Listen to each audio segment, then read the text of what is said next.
Hello friends, പുതിയൊരു വീഡിയോയിലേക്ക് എല്ലാവർക്കും സ്വാഗതം.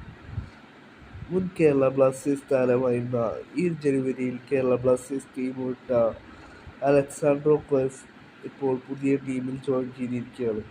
ഈ ഒരു ജനുവരിയിലായിരുന്നു കേരള ബ്ലാസ്റ്റേഴ്സ് പ്ലെയറുമായിട്ട് കോൺട്രാക്ട് ടെർമിനേറ്റ് ചെയ്തത്. ഇപ്പോൾ ഫ്രാൻസിലെ തേർഡ് ഡിവിഷൻ കളിക്കുന്ന വലൻസിയൻസ് FC-യിലേക്കാണ് അദ്ദേഹം ജോയിൻ ചെയ്തിട്ടുള്ളത്. ആ ക്ലബ്ബാണ് ഇപ്പോൾ ഒഫീഷ്യലായി അറിയിച്ചിട്ടുള്ളത്. 2 വർഷത്തെ കോൺട്രാക്റ്റിൽ അലക്സാണ്ടർ ക്വയഫിനെ വലൻസിയൻസ് FC സൈൻ ചെയ്തതായിട്ടാണ് ഇപ്പോൾ ഒഫീഷ്യലായി അറിയിച്ചിട്ടുള്ളത്. ബ്ലാസ്റ്റേഴ്സിന് വേണ്ടി കളിച്ചപ്പോൾ ഒരു ഗോളൊക്കെ സ്വന്തമാക്കിയിട്ടുള്ള ഒരു പ്ലെയറായിരുന്നു അലക്സാണ്ടർ ക്വയഫ്.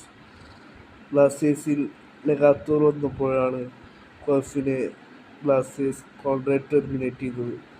ഇപ്പോൾ ഫ്രഞ്ച് താരമായ ക്വയഫ് ഫ്രാൻസിലെ തേർഡ് ഡിവിഷൻ ലീഗിലേക്ക് പോയിരിക്കുകയാണ്. വലൻസിയൻസ് FC-യിലേക്കാണ് അദ്ദേഹം ജോയിൻ ചെയ്തിട്ടുള്ളത്.